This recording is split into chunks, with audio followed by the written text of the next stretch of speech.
Əl-Furqan, Haqqı batildən ayıran surəsi.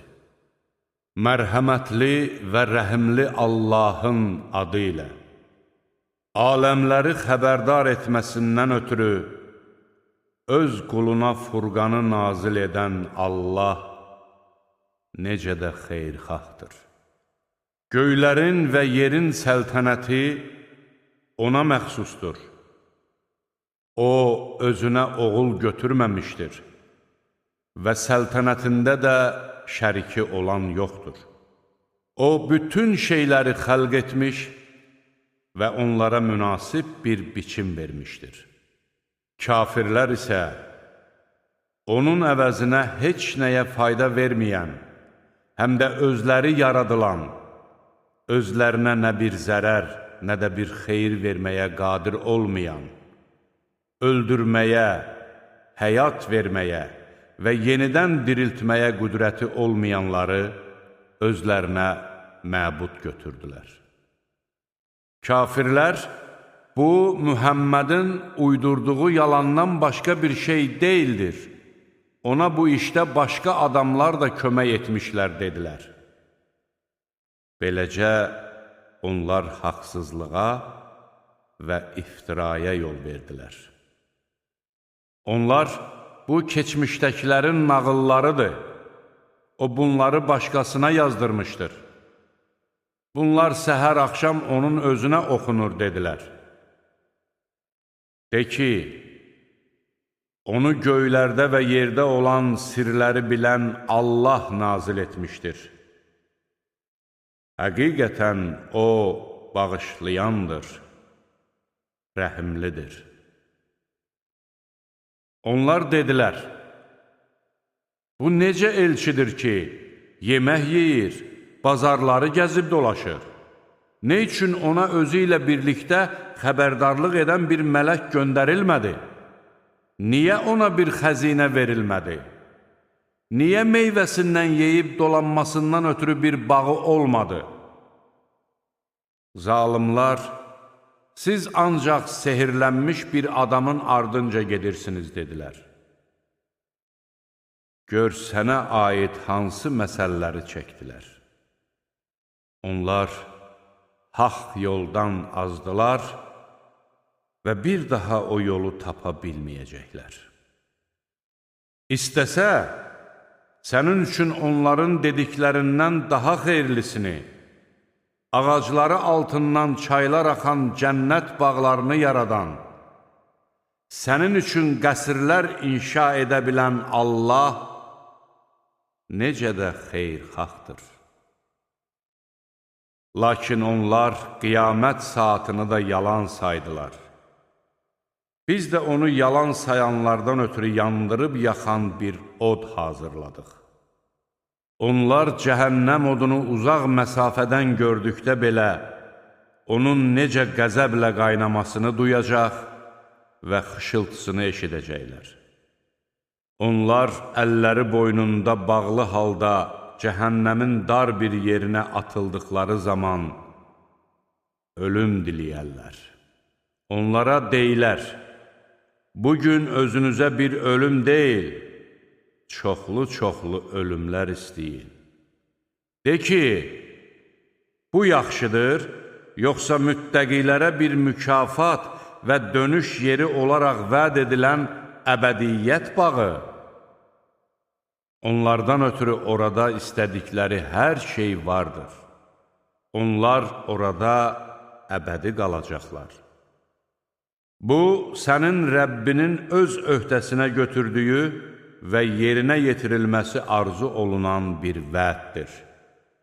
O gün Allah onları və onların Allahdan başqa sitayiş etdiklərinin hamısını məhşər ayağında cəm edərək deyəcək: mənim bu qullarımı haqq yoldan sizmi azdırdınız? Yoxsa onlar özləri azdılar? Onlar deyəcəklər: sən pak və müqəddəssən. Sənin əvəzinə özümüzə başqa himayədarlar götürmək bizə yaraşmaz. Lakin sən onlara və atalarına o qədər firavanlıq nəsib etdin ki, Axırda zikri də yaddan çıxartdılar və məhvə məhkum olunmuş bir zümrüyə çevrildilər. Kafirlərə deyiləcəkdir: onlar sizin dediklərinizi təkzib etdilər.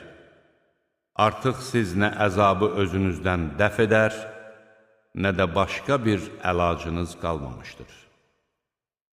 Zülm edənlərinizə böyük bir əzab daddıracağıq.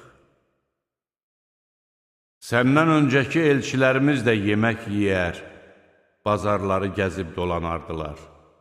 Sizin bəzilərinizi digərlərinizlə sınaqdan keçirtdik ki, görək səbr edə biləcəksinizmi? Sənin Rəbbin görəndir. Bizimlə qarşılaşacaqlarını güman etməyənlər dedilər: nə üçün bizə mələklər göndərilmədi? Niyə biz Rəbbimizi görmürük? Onlar özləri haqqında yüksək fikirdə oldular və böyük üsyankarlıq etdilər. Məhz mələkləri görəcəkləri gün günahkarlara heç bir müjdə olmayacaqdır. Mələklər deyəcəklər: cənnətə girməyiniz qadağandır, qadağan. Biz onların etdikləri əməllərə baxdıqdan sonra onları sovrulmuş toz dənəciklərinə çevirərik. Həmin gün cənnət sakinlərinin qalacağı yer daha lətafətli və istirahət edəcəyi yer daha gözəl olacaqdır. Həmin gün göy buludla parçalanacaq və mələklər yerə endiriləcəkdir. Həmin gün gerçək hökm vermək ancaq mərhəmətli Allaha məxsusdur. O, kafirlər üçün çətin bir gün olacaqdır. Həmin gün zalım kimsə barmaqlarını dişləyərək deyəcəkdir: kaş ki, mən Peyğəmbərin yolunu tutub gedəydim. Vay halıma! Kaş ki, filan kəslə dost olmayaydım. Çünki zikr mənə çatdıqdan sonra o məni ondan uzaqlaşdırdı. Həqiqətən şeytan insanı tənha qoyub qaçandır. Peyğəmbər: ey Rəbbim, qövmüm bu Qur'anı tərk etdi deyəcək. Beləcə, biz hər Peyğəmbər üçün günahkarlardan bir düşmən etdik. Doğru yol göstəricisi və yardımcı olaraq Rəbbin sənə yetər. Kafirlər dedilər: nə üçün Qur'an ona bir dəfəlik bütöv nazil olmadı? Biz onu sənin qəlbini möhkəmləndirmək üçün tədricən nazil etdik və onu ən gözəl şəkildə ayə bə ayə izah etdik. Onlar sənin yanına gəlib elə bir məsəl çəkməzlər ki, ona cavab olaraq biz sənə haqqı və ən yaxşı yozumu verməyək. Üz üstə sürüklənib cəhənnəmə toplanacaq kimsələr, məhz onlar yerləri ən pis olan, haqq yoldan ən çox azan kimsələrdir. Həqiqətən kitabı Musaya biz verdik və qardaşı Harunu da ona köməkçi etdik. Onlara ayələrimizi yalan sayan bir tayfanın yanına gedin dedik. Sonra biz o tayfanı yerli dibli yox etdik. Biz Nuh qövmünü elçiləri yalançı saydıqları zaman suda batırdıq və onları insanlar üçün bir ibrət etdik. Biz zalimlar üçün ağrılı-acılı bir əzab hazırlamışıq. Biz Adı, Səmudu, Rəs əhlini və onların arasında olan bir çox nəsilləri də məhv etdik. Biz onların hamısına misallar çəkdik və onların hamısını büsbütün məhv etdik. Məkkə müşrikləri bəla yağmuru düşüb, viran qalmış şəhərin yanından keçmişdilər. Məyər onlar onu görməmişdilər? Xeyr! Onlar öldükdən sonra dirilməyə də inanmırlar. Onlar səni gördükdə ancaq sənə lağ edir və deyirlər: budurmu Allahın elçi göndərdiyi kəs? Əgər biz məbudlarımıza tapınmaqda səbirli olmasaydıq, az qala o bizi onlardan uzaqlaşdıracaqdı. Onlar əzabı gördükləri zaman kimin haqq yoldan daha çox azdığını anlayacaqlar. Nəfsinin istəyini ilahiləşdirən kimsəni gördünmü? Sən ona vəkillikmi edəcəksən? Yoxsa elə hesab edirsən ki, onların əksəriyyəti eşidəcək və ya anlayacaq? Onlar heyvan kimidirlər. Hətta haqq yoldan daha çox uzaqlaşmışlar. Məyər Rəbbinin kölgəni necə uzatdığını görmürsənmi? Əgər o istəsəydi, onu hərəkətsiz halda saxlayardı.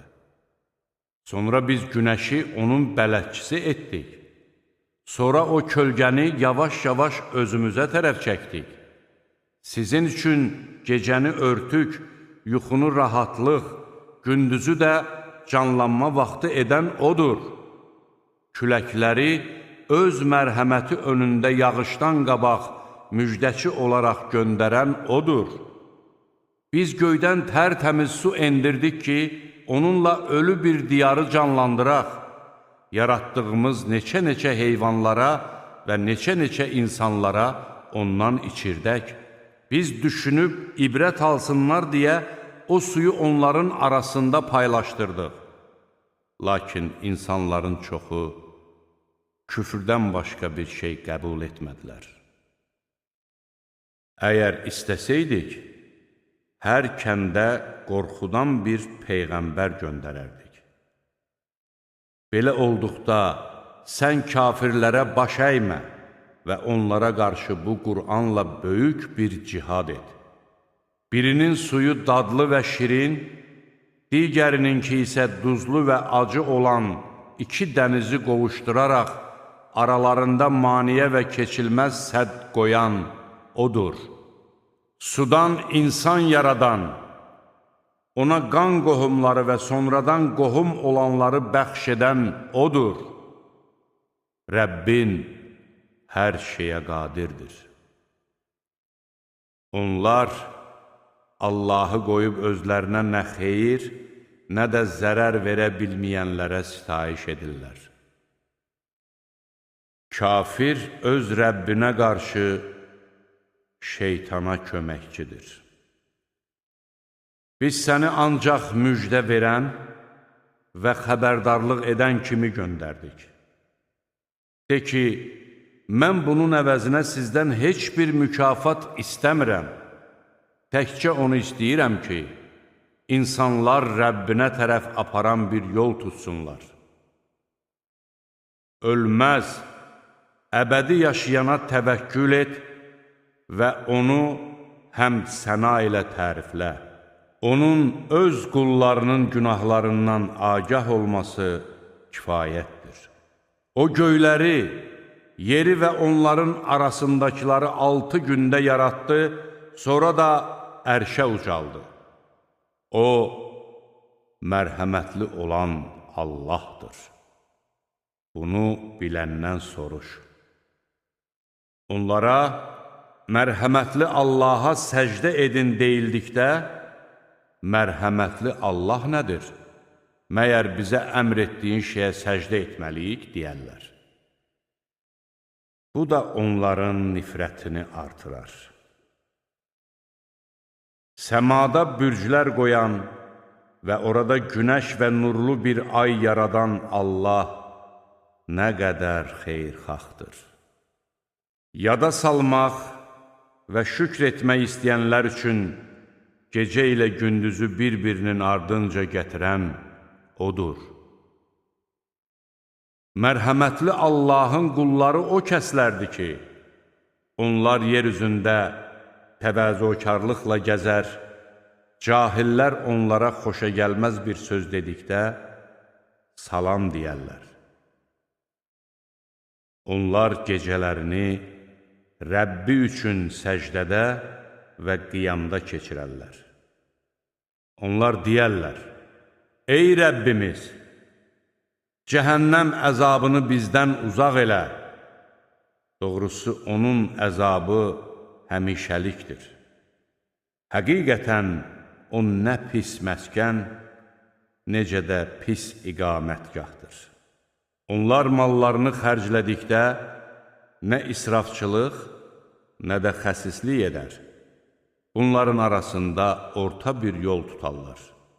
Onlar Allahla yanaşı başqa məbuda yalvarmaz. Allahın haram etdiyi cana haqsız yerə qıymaz və zina etməzlər. Bunu edən kimsə cəzalandırılar. Qiyamət günü onun əzabı qat-qat artırılar və onun içində zəlil olub əbədi qalar. Ancaq tövbə edib iman gətirən və salih əməllər edənlərdən başqa, Allah onların pis əməllərini yaxşı əməllərlə əvəz edər. Allah bağışlayandır, rəhimlidir. Kim tövbə edib yaxşı iş görərsə, o doğrudan da Allaha tərəf qayıtmış olar. Onlar yalandan şahidlik etməz.